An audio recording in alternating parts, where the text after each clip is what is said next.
Bonjour à toutes et à tous, j'espère que vous allez bien. On se retrouve pour le brief du lundi 28 octobre, il est 7h24. Aujourd'hui, on va parler donc des news économiques, du ratio long and short, du funding, open interest, des liquidations.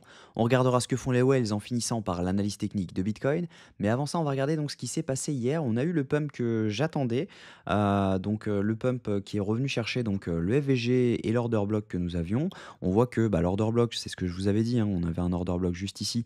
Il a fait le taf, mais on n'a pas été rejeté. On a été rejeté une seule fois. Derrière, on a break, on est revenu chercher le FVG. Derrière, on peut potentiellement repartir. Donc maintenant, à voir ce qui peut se passer. Mais étant donné que là, on le voit clairement au niveau technique, on a vraiment beaucoup de liquidations qui sont en train de s'accumuler juste ici. Tous ceux qui rentrent en long actuellement avec des gros leviers sont en train de mettre leur stop loss juste ici, voire juste ici pour se dire qu'ils sont safe.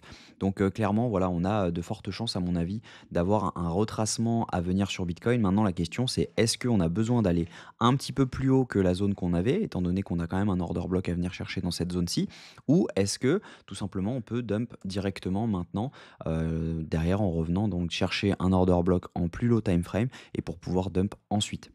Donc on va regarder ça avec les datas, mais d'abord on va regarder les news économiques. Cette semaine on va être servi, hein, on a vraiment beaucoup de news à venir, donc faites attention, hein, jeudi ça commence surtout à partir de mercredi. Aujourd'hui on n'a pas grand chose, mais voilà, à partir de mercredi on a le PIB trimestriel aux États-Unis à 13h30. On va avoir également jeudi le PCE Core qui lui a un impact direct sur l'inflation et par conséquent sur le consensus de la prochaine réunion FOMC. Vendredi, on aura le taux de chômage, mais c'est pas tout. On a également des résultats des GAFAM cette semaine. Si jamais vous regardez, hein, ça va vraiment être volatile. Donc attention à ça parce que, voilà, je vais attendre que ça charge. On met les plus importants.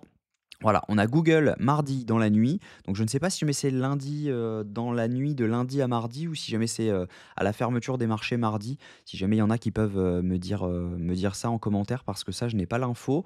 On a mercredi, le résultat de Microsoft ainsi que Meta, donc Facebook, et on aura également jeudi Apple et Amazon. Donc clairement ça promet des mouvements, assez conséquents. Donc attention quand même. Au niveau du ratio long and short, on a une augmentation du nombre de shorts sur les dernières 24 heures. On a donc 55% de shorts pour 45% de long. On a eu environ 250 millions de shorts en plus sur les dernières 24 heures. Donc plutôt intéressant parce que quand on regarde les funding open interest, on avait eu une énorme hausse de l'open interest avec une hausse des funding hier soir. Si on regarde, hein, le 27 à 23 heures, on a eu une grosse hausse. Donc ça veut dire que juste ici, ce sont pas mal de longues qui se sont ouverts. Donc par conséquent, c'est ce que je vous disais, hein, quand on ouvre du long en général, là, soit on met son stop loss juste ici et du coup là par conséquent il y a des liquidations à venir chercher, soit elles sont juste ici. Voilà, donc soit elles sont juste ici et par conséquent, on peut dump un peu plus bas, ce qui formerait une structure baissière en low time frame et en middle time frame. Donc plutôt intéressant. Donc juste là, on voit que on a un range, hein, de l'open interest. Clairement, ça monte, mais c'est pas non plus une montée pharaonique. On a une montée juste ici. En revanche, on a une descente donc des funding. Donc ce qui veut dire que juste là, on a du short qui s'est ouvert. Donc par conséquent, on n'est pas à l'abri de remonter un tout petit peu. Si jamais on regarde les liquidations, donc c'est ce que je vous disais, on a vraiment beaucoup de monde qui a long, donc il y a des liquidations à venir chercher juste en dessous. On a des liquidations qui s'attendent, qui arrivent même jusqu'aux 67 537 $. Mais voilà, le cluster s'arrête aux 66 200 $ sur 48 heures. On a quand même des liquidations à venir prendre autour des 68 874 $. Donc on n'est pas à l'abri d'avoir un up encore pour recte tout le monde et derrière pouvoir repartir à la cave. Si jamais on regarde ce que font les whales sont actuellement en train de vendre ce mouvement. Elles l'ont racheté, mais elles sont en train de le vendre. C'est pas les mêmes, bien sûr, hein. Il y en a certaines qui ont acheté et d'autres qui ont vendu. Si jamais on regarde les retails, eux, actuellement, ils sont en train de prendre des profits, alors que les micro whales sont en train d'acheter progressivement ce mouvement. Donc, à voir maintenant si jamais on a une baisse d'intérêt des achats et derrière on peut repartir. Parce que si jamais tout le monde est dans le même sens, clairement, le mouvement va être violent. Parce que, pour rappel, on a quand même des longs qui se sont ouverts dans les dernières 24 heures.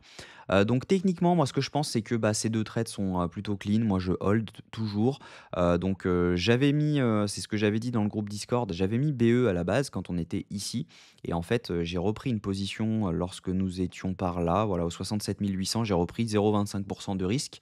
Donc je suis re-rentré sur, la moitié de ce que j'ai pris en profit, en risque et le SL, donc je l'ai remis là où il était avant. Donc c'était pas exactement ici, je l'avais mis aux 69 200 $ pour être être, safe et avoir quand même un RR plutôt sympa.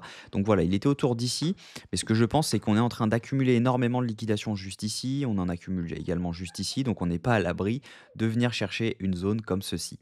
Donc voilà, j'espère que cette vidéo vous a plu. Si c'est le cas, je vous invite à vous abonner pour ne rien manquer des prochaines vidéos. Il va y avoir pas mal de news, donc c'est important de le faire. N'hésitez pas à commenter également ce que vous en pensez et également me donner votre avis sur les news économiques. Est-ce que vous savez si jamais c'est dans les nuits, dans la nuit de vendredi, ou est-ce que c'est dans la nuit par exemple de jeudi à vendredi par exemple pour les news de ce style. Donc voilà, n'hésitez pas à me le dire parce que ça m'intéresse de savoir. J'ai pas eu l'info, sinon je vais chercher de mon côté. Je vais demander à mon ami ChatGPT. Voilà, n'hésitez pas à liker cette vidéo, on se retrouve demain à la même heure. Prenez soin de vous, passez une bonne journée.